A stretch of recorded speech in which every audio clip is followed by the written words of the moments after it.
Welcome, everybody, to our policy update webinar. It's great to have all of you on here.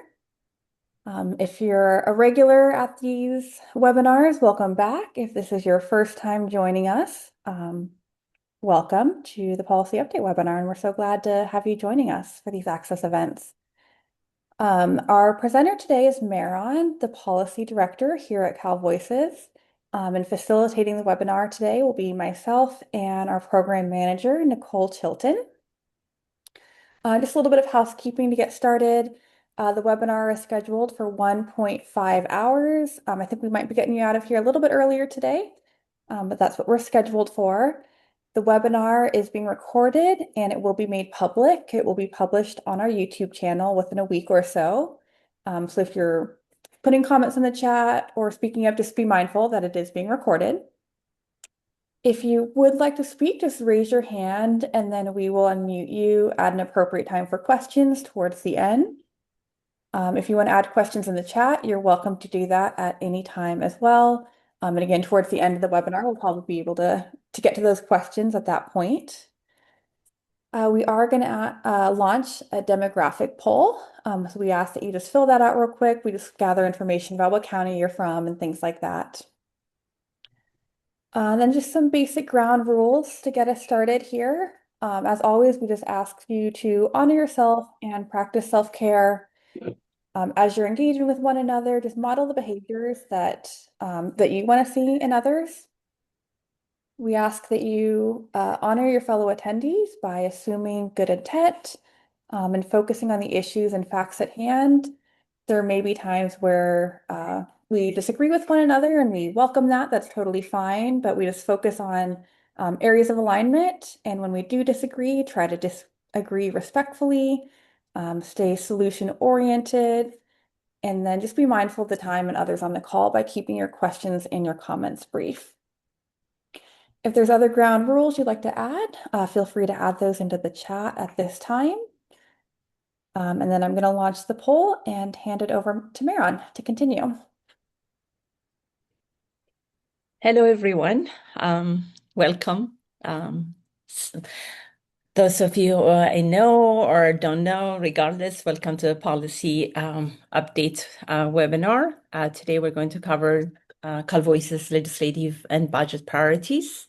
And also we'll go through the gubernatorial candidate scoreboard for our LLES. This would be a revision or so. Bear with us. So we're going to start with Cal Voices sponsored bill and policy proposals. As most of you already know, AB 96 is sponsored by Cal Voices and CBHDA. It would eliminate the requirement that applicants have a high school diploma or equivalent degree to become a certified medical peer support specialist. So yesterday, a coalition of 21 organizations, including all our LLEs, submitted a support letter to the Senate Health Committee. This is in addition to several organizations and counties that submitted their own support letters. Status, it's passed the Assembly with unanimous support, and it's currently in the Senate Health Committee. For organization that wish to submit a support letter, we have a sample letter available. Please reach out to Nicole or Jocelyn. This is a bill proposal to make peer support services a covered medical benefit. As we discussed with you in the past, the Commission for Behavioral Health has expressed willingness to sponsor a bill proposal to make PSS a covered medical benefit, as long as Cal Voices present research findings on how it can be implemented in California. So accordingly, Cal Voices conducted a comparative research of other states' legislation to integrate PSS throughout the medical system and identified Pennsylvania's as a good model. So What did we propose? Make peer support services as a covered medical benefit as a component of preventive and rehabilitative services. So activity so far, CalVoices submitted the bill proposal to the Commission for Behavioral Health's executive team. And status, we're waiting for the executive team response and we'll provide updates as they're available. As you know, this has been one of the top priorities of the peer community, given 90% of roughly 15 million medical enrollees receive healthcare services through medical managed care plans. Later on, we're going to discuss about the gubernatorial candidate scoreboard, and as we have engaged all the leading candidates to weigh in on their position on this issue. We are hopeful the Commission's executive team will present this proposal to the Commission's conversation. We have to keep in mind that to make PSS a covered medical benefit, 3 important requirements must be met. 1, California fiscal outlook needs to improve. 2, we must garner support from the next governor. And 3, we must educate the legislature about the importance of peer support services. It's possible if we work in collaboration. This is an exciting as well as challenging undertaking, but we are on the right track. This is another CalVoices proposal that's submitted to CBH. The proposal is to create a work group related to Proposition 1 funding. As you recall, on February 26, 2026, the Client Family Community Inclusion, Lived Experience, and Diversity Advisory Committee of CBH held a hearing to examine the effects of the Behavioral Health Service Act on peer-run organizations and peer services. It was called by Commissioner Rachel Chamber of Painted Brain. CalVoices commented on the need for a statewide solution and offered its services to the executive team to develop a formal proposal, which was accepted. CalVoices prepared a proposal and submitted to the executive team's consideration. What is CalVoices' key arguments and proposal? So the Behavioral Service Act's guiding principles mandates counties to adhere to the philosophy, principles, and practices of the recovery vision for mental health consumers when planning services with Behavioral Health Services Fund. They have to promote consumer-operated services as a way to support recovery and to plan for each consumer's individual's need.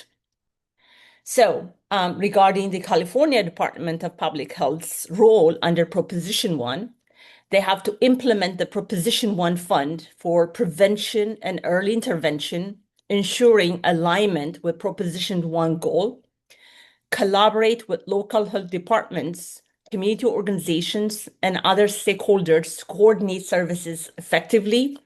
They're tasked with managing and distributing funds allocated through Proposition 1 to eligible programs and initiative focused on prevention and early intervention, and establish funding criteria and evaluate the effectiveness of funded program to ensure they meet objective.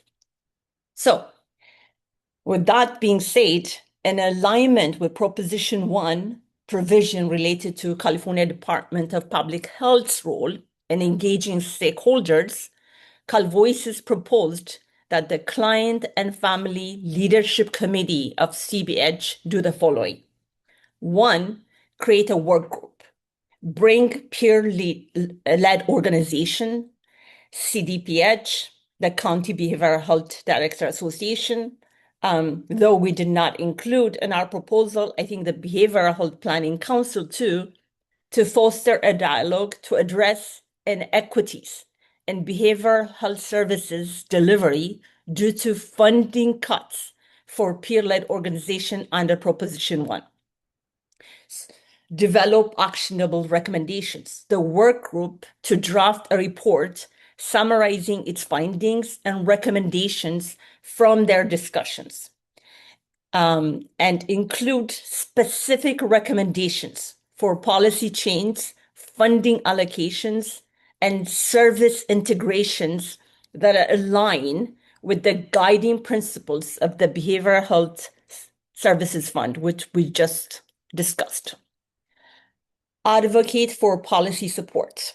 So advocate for preserving and enhancing funding for consumer-operated services.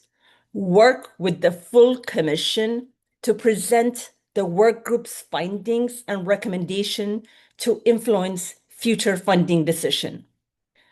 Also, monitor and evaluate. Regularly assess the impact of funding and policy changes on peer-led organizations and adjust strategies as needed. So this proposal is submitted. The next step is Behavioral Health Council's executive team has received this proposal and will discuss it with the Client and Family Leadership Committee, will provide updates as they are available. This is intended to direct the Preventive and Early Intervention Fund with CDPH to prioritize peer-led organizations, particularly those funds that were eliminated. So the next part of our presentation would focus on CalVoice's budget advocacy for fiscal year 2026 and 2027. I put on slide 15 and 16 California Budget Process 101. You can take a look at it at your own time.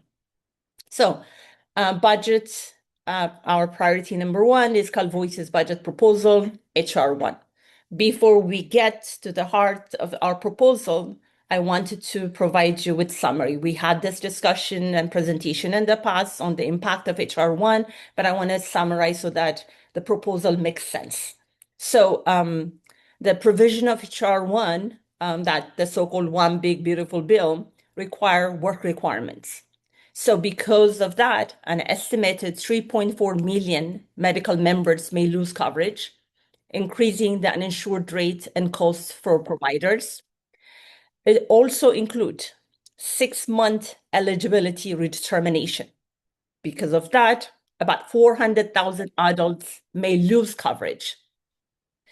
Potential loss of 30 billion in federal Medicaid funding yearly. So this is the number that have been given to us, to the public, by the Department of Healthcare Services. We are hearing this number might go lower, but this is the official number that we have currently. So the Federal Secretary of Health and Human Services will provide guidance by June 1st, 2026. Now we're reading that it might come at the end of June, not the 1st, which gives us even shorter time. We expect the state to update its work requirement guidance afterwards. So what is CalVoice proposing? The budget proposal is include certified peers alongside navigators to assist with medical eligibility, enrollment, and retention, leverage their efforts to outreach and engagement with clients affected by HR 1. What are we specifically asking? In 2025 and 2026, we're requesting to add statutory authorization to include peers in the current year funding of $15 million. It's allocated for state and county communication campaign and implementation efforts.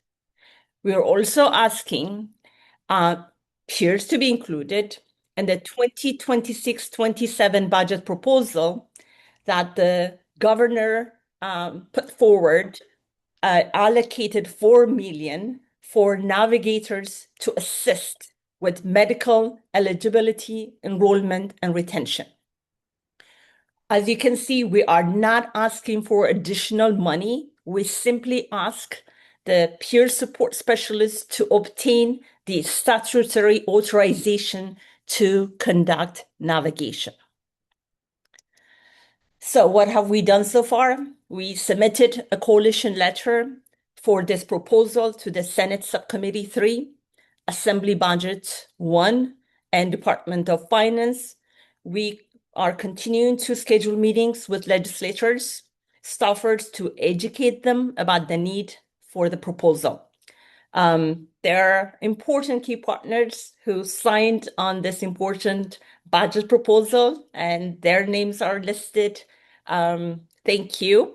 It's crucial for California to leverage the thousands of certified medical peer support specialists to conduct outreach and education on HR 1 work and reporting requirement. This approach can save the state and medical managed care plans billions by educating enrollees to retain or even increase their medical enrollment. More importantly, millions of Californians can keep their health care coverage. We think this is a common sense approach. Hopefully the legislature will recognize the wisdom of this proposal.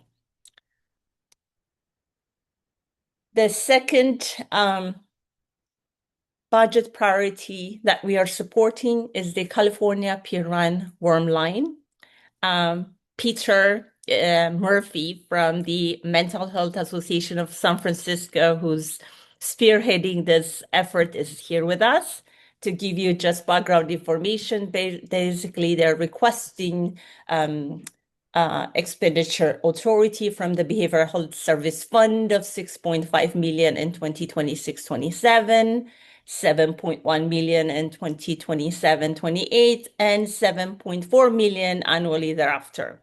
So basically to support a return to 24-hour a day, 7 days a week availability of preventive services, including bilingual and culturally competent staff provided to the California Peer-Run Worm Line and CalHOPE. CalVoices, we signed the coalition letter in support and provided public comments in support during the Senate Budget 3 hearing on April 30. We would love to hear from Peter, who's with us, about his incredible work so far and how he feels about it, where you are with this. Okay, great. Thanks, Moran. As Moran, I'll just I know I appreciate the having a couple minutes to speak here.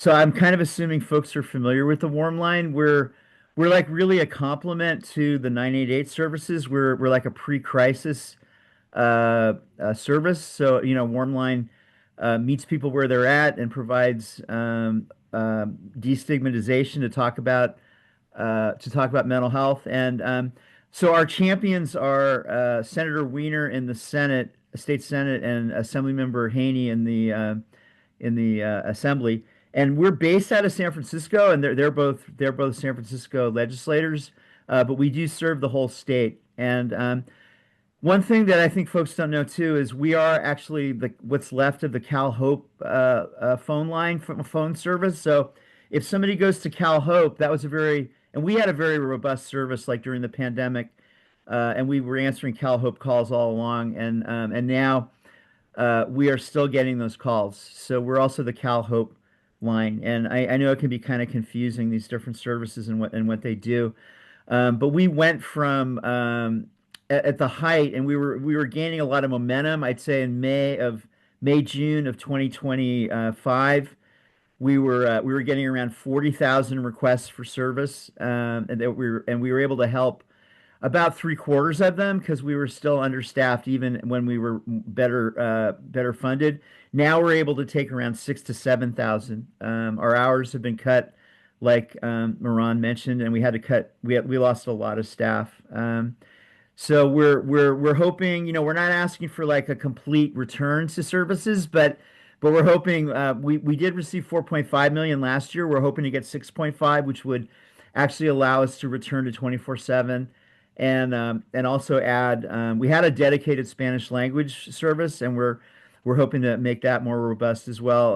We had to like lose that focus. We still have some bilingual counselors, but it's kind of haphazard and not dedicated. So um, I appreciate this opportunity. I'll put my information in the chat.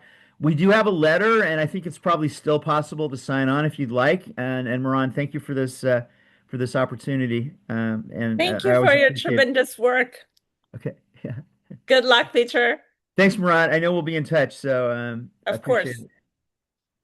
Thank you. Thank you. Thank you for that picture. So the third priority that CalVoices has is on the medical mobile crisis benefit, and we have an opposed position. So the governor proposal is basically the proposal would shift the statewide mandatory medical mobile crisis intervention services benefit to an optional county-funded one. The reason provided, the enhanced 85% federal matching rate will expire at the end of 2026. This would jeopardize access to a comprehensive behavioral health crisis response system. The services provide critical behavioral health crisis support regardless of one's insurance status.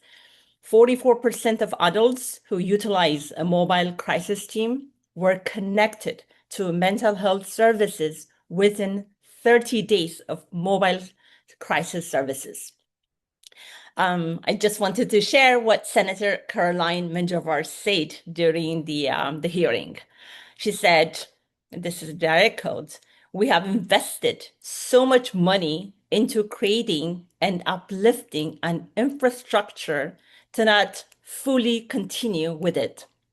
Is that a waste of our money?" I think that's a good question that deserves an answer. So the impact, the proposed budget would result in an increased county cost of 169 million yearly to cover the non-federal share of cost. Counties cannot absorb this additional cost since Proposition 1 shifted 30% of the BHA's resources from mental health services to housing. HR 1 work requirements and its other provisions, which we discussed in the past, is expected to further deplete counties' resources. So activity so far, CalVoices signed a coalition opposed letter asking the legislature to reject the proposal, attended the Senate Budget Sub 3 on April 30 and offered public comments in opposition. This would have a direct impact on peer support specialists as they provide critical services through this program, as well as further erodes the county's ability to support peer support services.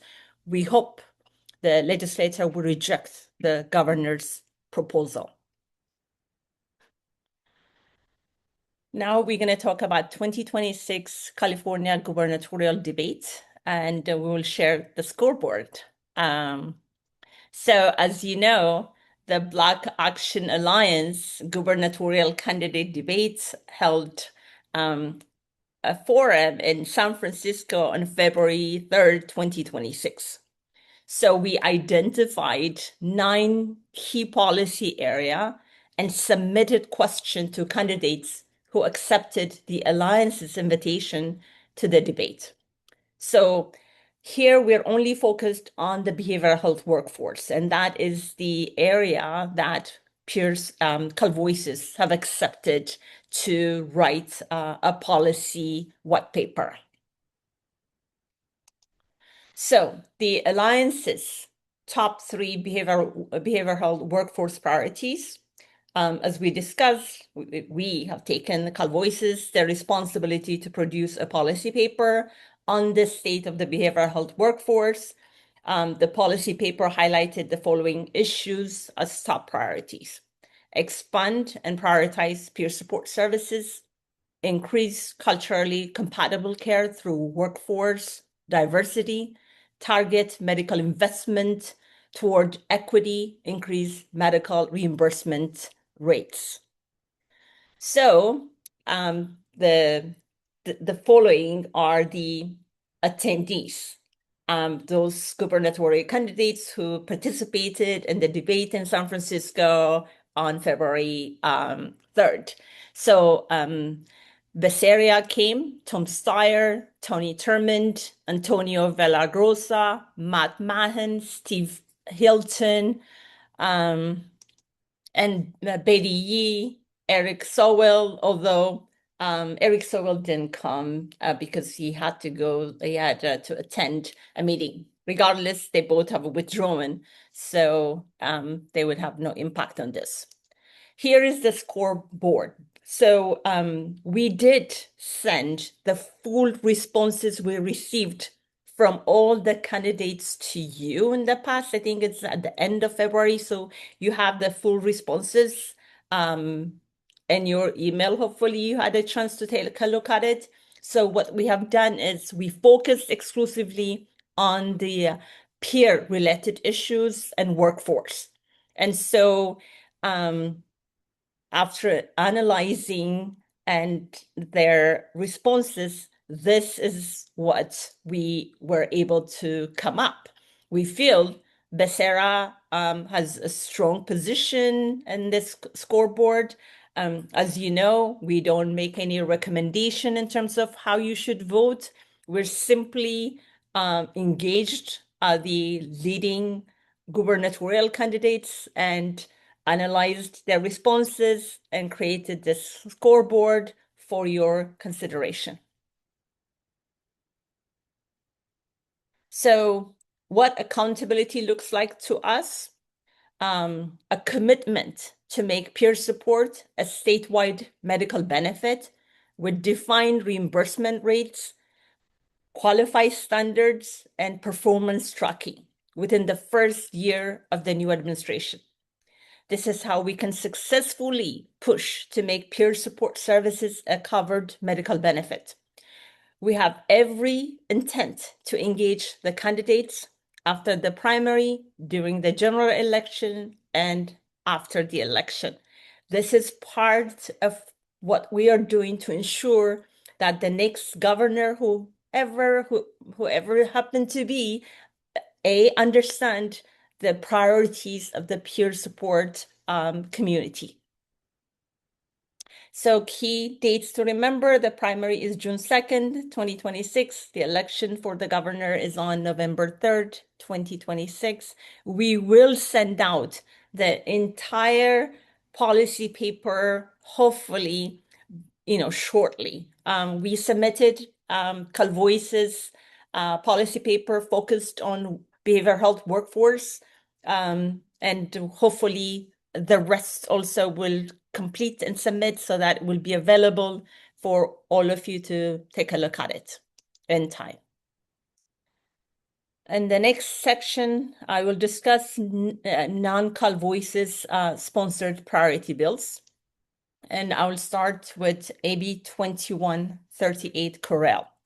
So just to give you a program overview, Enhanced Care Management is a statewide medical benefit available to individuals with complex needs, including individuals experiencing serious mental illness, substance use disorders, homelessness, and justice involvement to address their clinical and non-clinical needs through coordinated services and care management. ECM services are provided by community-based groups that have contract with medical health plans. CalVoices has ECM program currently. So AB 2138 was sponsored by Steinberg Institute. The bill would require ECM providers serving more than 50 patients, if at least 25 of their caseload consists of adults with serious behavioral health disorder, to include at least one certified PSS as part of their interdisciplinary care teams to integrate PSS into the ECM teams. It ensures that PSS are not automatically excluded from employment due to criminal background checks by requiring ECM providers to assess each applicant's lived experiences relevant to the job they are applying for when making hiring determinations. It preserves the federal Medicaid screening requirements and maintains exclusions for serious violent and child-related felony convictions. So status currently, it is in the Assembly Appropriation Suspense file. I guess we'll find out today whether it's going to come out or not. Activity so far, Cal Voices initiated a coalition support letter, which was signed by Sun Rays of Hope, Campro, Interim, Painted Brain, and then submitted to Assembly Health Committee. Racial Chamber, Painted Brain testified, and Cal Voices offered me too at the Assembly Health Committee hearing on April 23rd. As I said, currently in the Assembly Appropriation Suspense file, we have received several support letters from our partners. Hopefully, if it gets out and pass the Assembly, we will continue to advocate in support of it in the Senate. The other bill that we're supporting is AB 1626, Gabrielle. The bill would require youth sports coaches to receive mental health training to help them to recognize signs of distress, facilitate supportive communication, and connect them to school and community services. This is perfect policy. It's sponsored by Mental Health America of California, the California Youth Empowerment Network, the California Alliance of Child and Family Services. Activity, Cal Voices signed the coalition letter. It's on the Assembly floor. It's getting lots of great support, and we'll continue to support it once it passes the Assembly floor and gets to the Senate. We have also support position for AB 1540, Mark Gonzalez. As amended on March 19th, the bill would require the Office of Emergency Services to request SAMHSA to enable a press 3 function for 988 calls originated in California to direct them to a specialized call center. So this is important because due to the federal funding cuts in July 2025, the 988 hotline services, which provided specialized services to prevent LGBTQ plus youth suicide, have been severely limited. This bill is intended to restore those services. Activity, Cal Voices submitted a support letter to the Assembly Health and Assembly Communications. Status is in the Assembly Appropriation Suspense file. We're hoping the legislature would prioritize and get it out of the suspense file so that it can go to the House floor, the Assembly floor, and get to the Senate and eventually be enacted into law. This is absolutely a critical bill.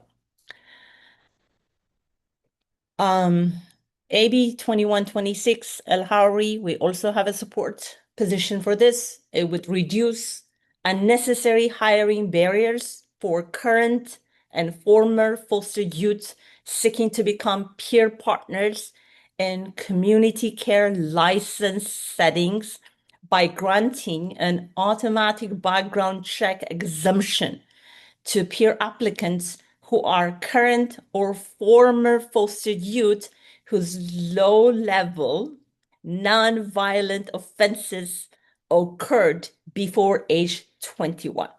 So basically streamline the exemption from the disqualification review process to establish substantial and convincing evidence so current and former foster youth can join the workforce. This process takes up to 18 months. The whole bill is to remove that barrier. The sponsors are the California Alliance of Child and Family Services, the Children Partnership, Child Welfare Director Association, and the Alliance for Boys and Men of Color. Activity, Cal Voices submitted a support letter. Status in the appropriation suspense file. We hope this too would get out. AB 1932 El-Hari. This is one of my favorite bills. We have a support position. It would extend the sunset date for the Community Response to Strengthen Emergency System Act administered by the California Department of Social Services from June, supposed to sunset on June 30, 2026. Now it's extended to January 1st, 2033. So basically, the bill directs the California Department of Social Services, along with the stakeholder work group, to establish eligibility criteria and award grants to CBOs, removing the previous requirements that local governments act as liaison. It would extend the definition of community-based organizations to include nonprofit organizations. It defines grantee to mean a community-based organization rather than a local government or tribe. So this bill is intended to provide funding to CBOs to strengthen and sustain community-based responses measure for people experiencing mental health or substance use crisis. It makes the program subject to an appropriation of an annual budget. There will be money yearly. And for this fiscal 2026 and 27, it has requested $10 million. The bill would authorize the department and stakeholder group to award at least $250,000 to community-based organization for designing and implementing their own emergency response system. So Activity CalVoices submitted a support letter to Assembly Human Services and Assembly Judiciary. Status, it's in the appropriation suspense file. This is exactly the kind of direct funding to CBOs that's needed to strengthen evidence-based peer support services throughout California. Definitely, it has a high fiscal effect. We hope the legislature prioritize it and get it out of the suspense file. It has a high tag for fiscal impact, but it delivers tremendous and provides millions of dollars for potentially for CBOs. Finally, SB 1242 Chow, and we have an opposed position for this. So it's as amended, it would require the family member of the respondent to remain involved in the respondent's care. So this basically what it would do is remove the respondent's right to choose a supporter they trust as outlined in the law and undermining the voluntary nature of the care process. So the sponsor is the Conference of California Bar Association. They claim without any evidence, because we did ask if they have any peer-reviewed publication for us to see to back this claim. The claim is that the respondents, they say, suffer from neurological impairment that cause distrust and paranoia toward their family members. They have not given us any kind of reports, studies to back up this claim. Under the existing law, a supporter can be a family member selected by the respondent to carry out their will and preferences.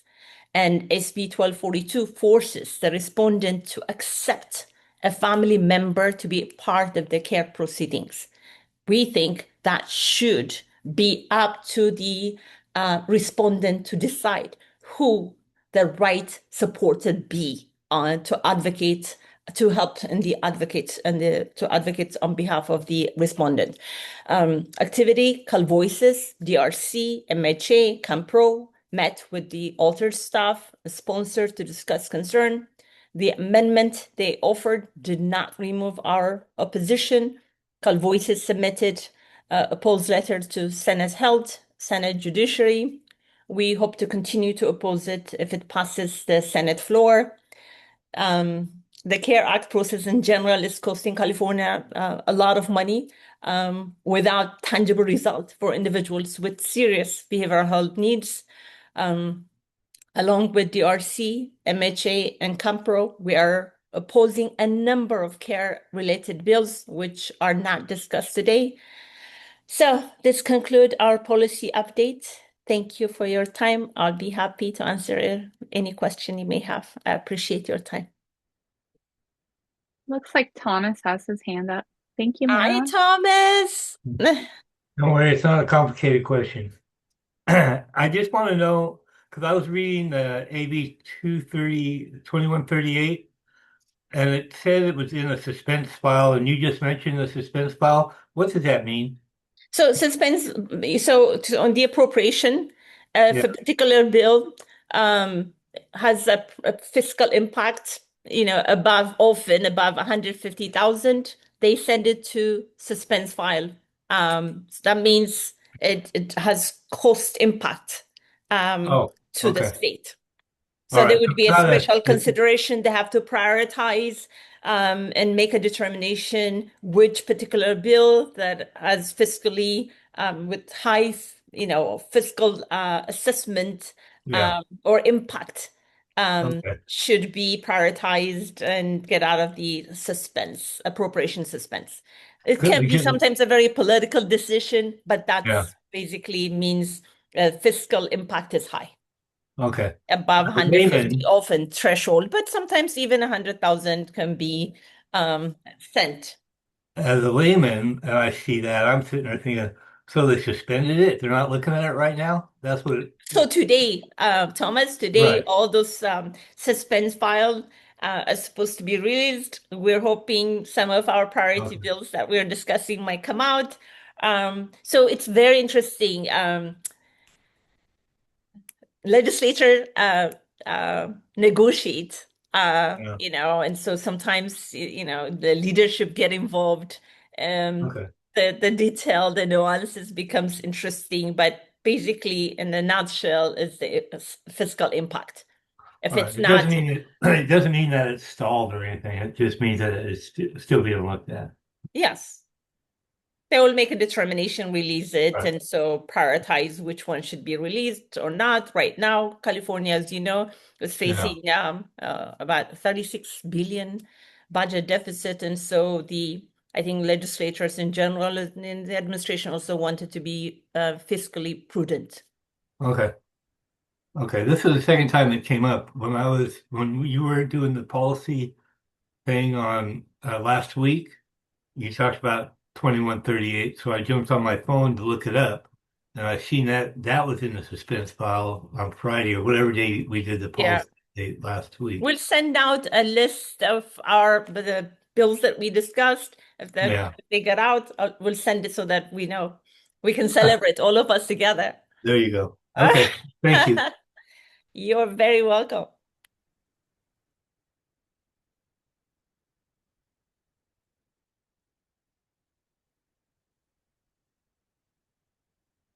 Well, unless there are other questions, thank you so much for the privilege to have this discussion with you, and appreciate your time.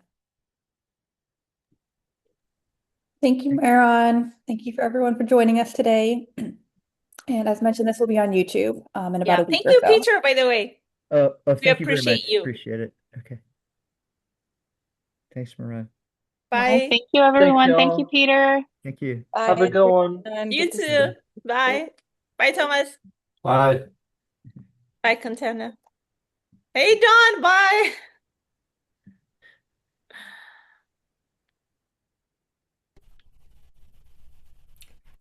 That was good. It's good to hear that again. And you had some fill in. You have a little bit more information on some of those bills. So, Thank you, Don. I think it's still being recorded. okay. Bye-bye.